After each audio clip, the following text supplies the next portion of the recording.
In the year 1919 in Eastern Europe, a Jewish man named Herschel is trying his best to survive while working as a ditch digger. The job doesn't pay very well, and the little money he gets must be spent on buying new shovels because they break often. Herschel thinks his life sucks until he meets Sarah while she's complaining about the price of fish in the market. He tries to talk to her, but she leaves very annoyed. However, Herschel doesn't give up and works hard until he saves enough money to buy her some good fish. As soon as Sarah has her first bite, she accepts to hang out with Herschel. The two of them begin spending time together and discover they have a lot in common, like the fact that both their parents were murdered by Russian Cossacks. They often visit Sarah's favorite spot in the woods, and she confesses that her greatest wish is to be able to afford their own gravestone one day.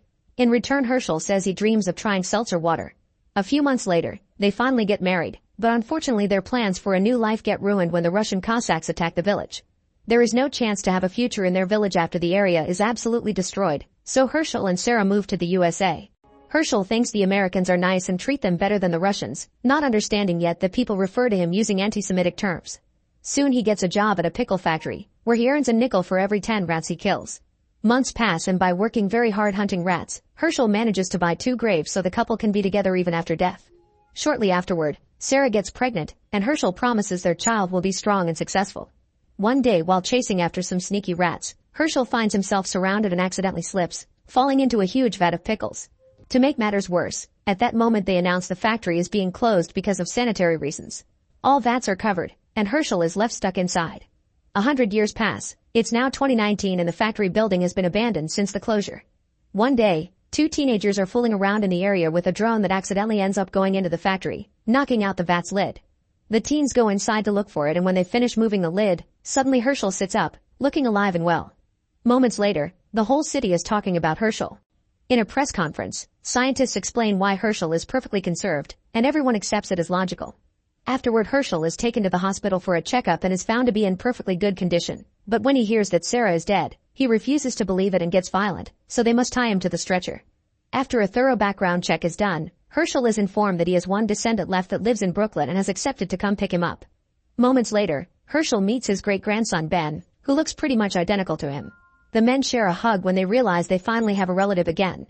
Then Herschel comes out of the building and gets to actually look at the city for the first time, finding himself in awed shock at how much the world has changed.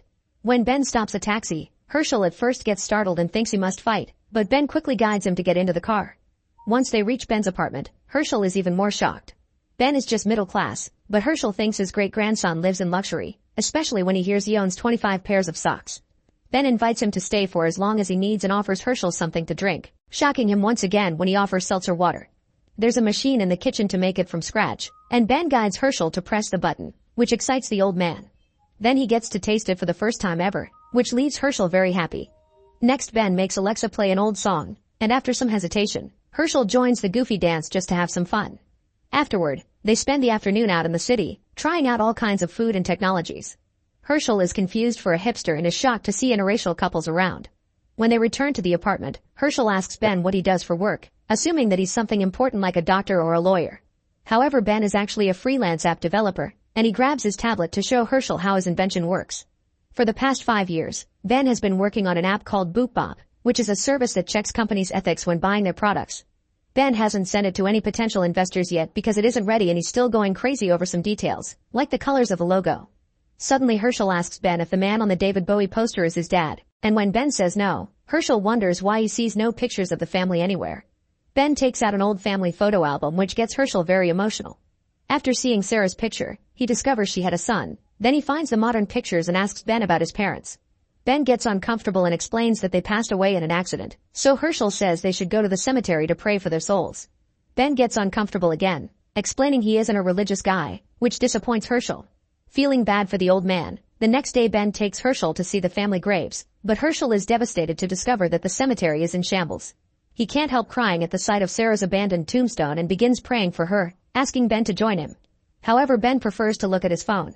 At that moment, some workers show up to put up a billboard of Russian vodka right on top of the graves. Seeing the word vodka makes Herschel think that the Cossacks that destroyed his home are doing this, which makes him furious as he confronts the workers to ask them to stop. Obviously, the workers ignore him, which makes Herschel even angrier, and he ends up attacking the men. He knocks up the first few guys pretty quickly, but soon he's surrounded, and when Ben tries to stop them, he gets beaten up too. This incident ends up with the duo being arrested, and Ben has to spend a large sum of money to bail them out. When they return to the apartment, Herschel insists he wants to take the billboard down, and Ben reminds him that would cost money he doesn't have. An argument ensues, and Herschel implies Ben is a coward that is delaying the presentation of his app by making up excuses.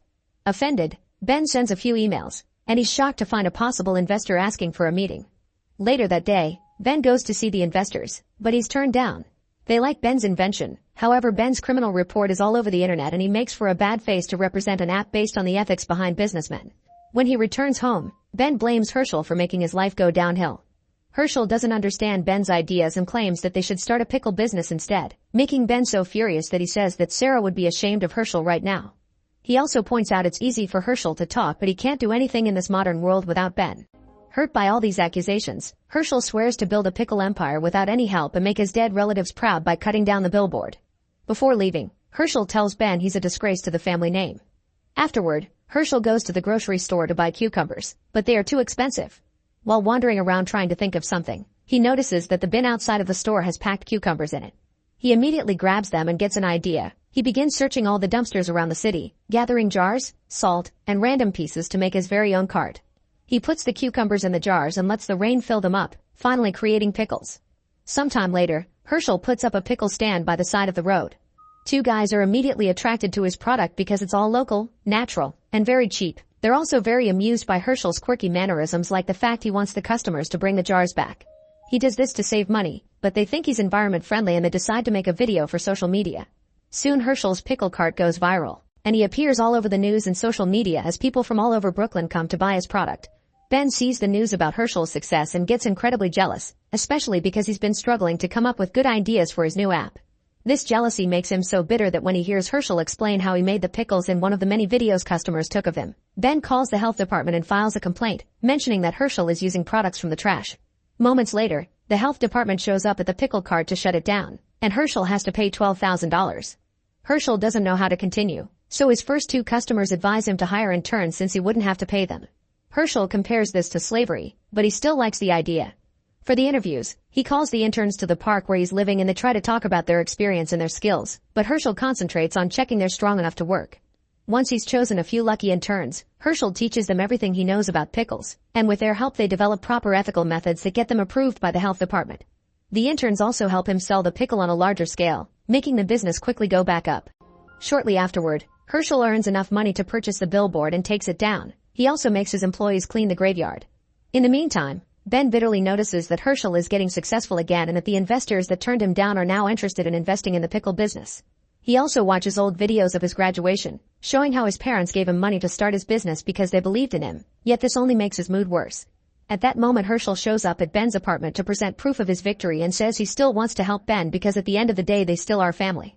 When Ben turns him down, Herschel comments he's more stupid than the Polish, who are already pretty stupid. Ben realizes Herschel has many old bigoted ideas and dares him to create his own Twitter account. Later in the evening, with an intern's help, Herschel tweets controversial statements about women, religion, and the queer community.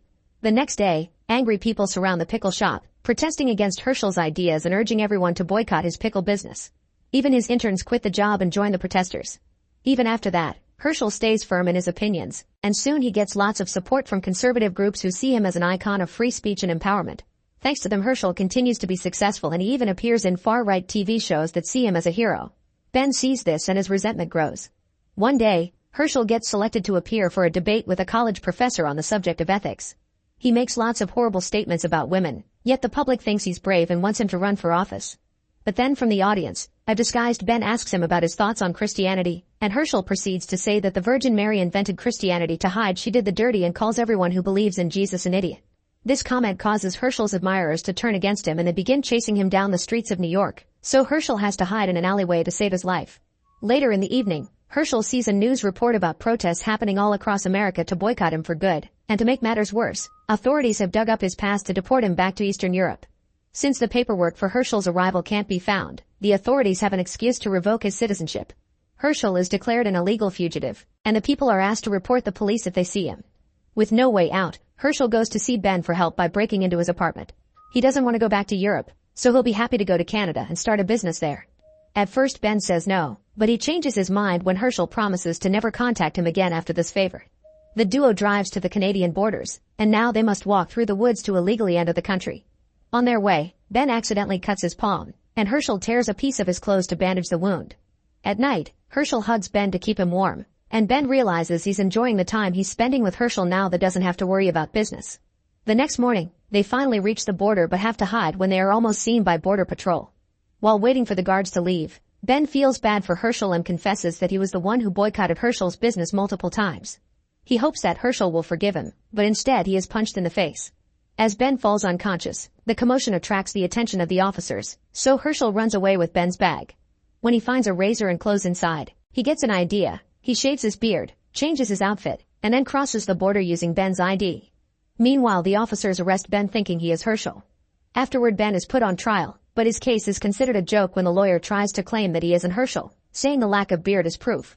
Ben is sent to Eastern Europe, where he ends up cold and alone in a town filled with strangers who don't speak English. Eventually he finds a guy that understands enough to point at a synagogue, and while Ben isn't amused, he has no choice but to stay the night there. Meanwhile, Herschel feels awful because he has no family left. He goes to Ben's apartment and looks through the family photo album, from which a piece of paper falls. Herschel opens it to discover a drawing that Ben made of his parents as a kid, calling them Boop and Bop. It is then that Herschel realizes that Ben had always wanted to honor his parents. Back in the synagogue, Ben is asked by the men to join them for prayer because they're missing one for the traditional ritual. Ben accepts out of obligation, only to get emotional when he hears prayers that pay respect to dead family members. Suddenly Herschel appears in front of Ben and apologizes for his actions, saying that Ben is exactly what he wanted his descendants to be and that his parents must be proud of him. Ben apologizes as well, and after they reconcile, they go to visit Sarah's favorite spot, which isn't as pretty as it used to be.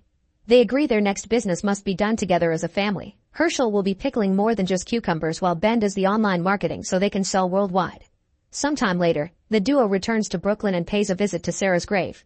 This time, Ben prays along with Herschel. Make sure to subscribe and turn on notifications so you can watch more videos like this. Thanks for watching.